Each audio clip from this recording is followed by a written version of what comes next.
we make delicious, everyday cannabis-infused food. Welcome to our home and to Mangia Ghanja's first episode, where we will be making brunch the way we like to eat. Today we're doing Parmesan crusted potatoes, and we're also doing oven roasted bacon. We also have a gluten-free buttermilk pancake with a blackberry coulis and maple syrup.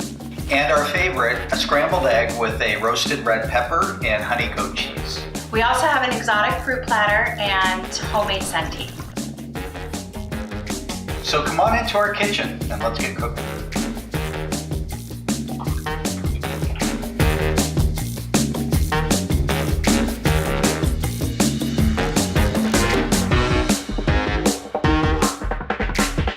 So the pancake batter that I made today it's a gluten-free pancake batter, and I use cup for cup. It's a wonderful substitute to a normal all-purpose flour, and it works well with everything. That's the name of the cup for cup. The pancake batter, eggs, a little bit of milk, some baking powder, baking soda, salt, and cup for cup flour.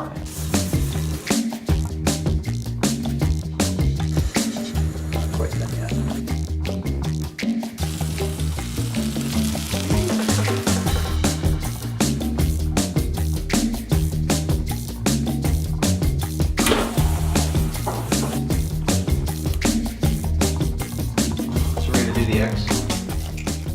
I like cracking eggs using a flat surface as opposed to an edge. When you use an edge cracking an egg, you have a tendency of getting shell into your bowl.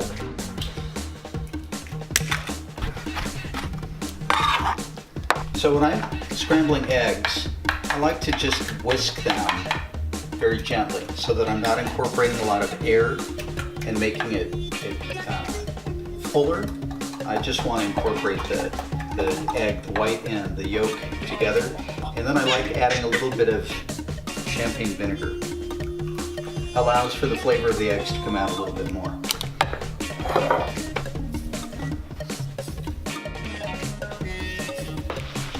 Your cutting board, if you're cutting something with a knife, you don't want it to slip and slide and potentially hurt yourself with a knife.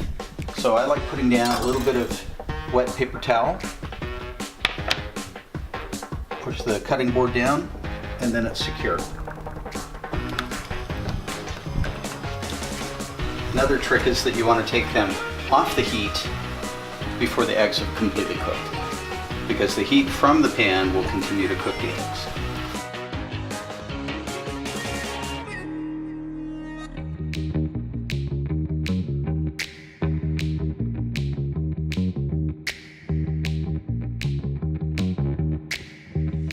It's more like a pear and a cucumber, not cucumber, but it's juicy. You can even eat it with the skin on. I don't know, it comes up from somewhere over in Asia, but I like it because it does remind me of a pear. It's got juice to it. Whereas a dragon fruit I feel like is a little tasteless, but I still like having it on my fruit platters because I think it's super pretty and I like eating it. It's kind of a meaty fruit. The star fruit is really pretty and tasty. We have our Parmesan crusted potatoes, and that was really easy to make. Just take your small new potatoes, cut them in half, take a baking dish and drizzle a little bit of olive oil onto the bottom. In a separate bowl, add a half a teaspoon of salt, of pepper, smoked paprika, of garlic, and of oregano, and mix that together. And then I put in about a cup of fresh grated Parmesan and blended all of that together and coated the bottom of the baking dish with the mixture. Then I laid the cut potatoes sliced side down and pressed them into the garlic and seasoning mix and put them in the oven and bake them for 20 minutes at 400 degrees. About 30 minutes on those, yeah. 30 minutes on those. And then our bacon, we like to use a baking sheet with a little parchment paper. Yeah.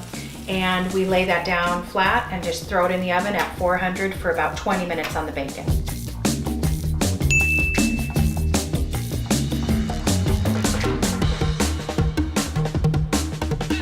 So now let's talk about infusion. We like to use an RSO oil, Rick Simpson oil, in an extract form. And it has, this particular application has these little hash marks that make it really easy to be able to dose exactly to the milligram of infusion that you're looking for.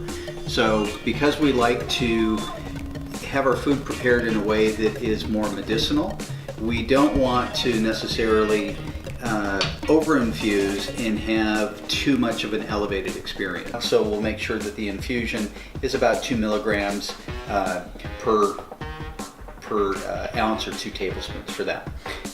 What I like to do is use butter if I'm going to be putting it on a pancake. You can use coconut oil or any other type of oil that you want to. But typically with an RSO oil, you need some type of another oil for the cannabis to be able to bind to that. Otherwise it just remains in a sticky paste. So I'm going to put this in the microwave for about 10 seconds and just heat this up. So right there is about 50 milligrams. Very small amount, and Very sticky. it's very sticky. So I get the spoon a little bit lubricated with the oil, and I add this down into the warm oil, and you can see that it immediately dissolves. Now we can add this to our maple syrup. We'll do the same thing, I think, for our creme fraiche for our dipping that we're going to use. This is our creme fraiche that we're going to use for our Parmesan crusted potatoes. So here we have it. This is our fixings of a nice Sunday brunch. So enjoy, and we look forward to seeing you next time. Bon appetit!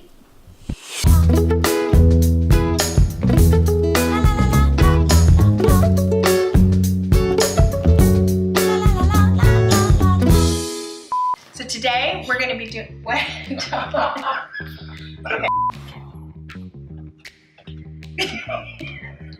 Today we're doing our oven roasted. Say I can't do this. Today we're gonna make a Parmesan crusted potato and an oven roasted bacon. Hey guys. We also have a fruit platter with exotic fruit and a homemade sundae. Hello. You're supposed to pick it up. Oh. Okay, let's do that again. You know what I mean? No. You're supposed to pick it up as I'm talking about the sundae. You're Oh, supposed I to got go that, sundae. but he's still filming.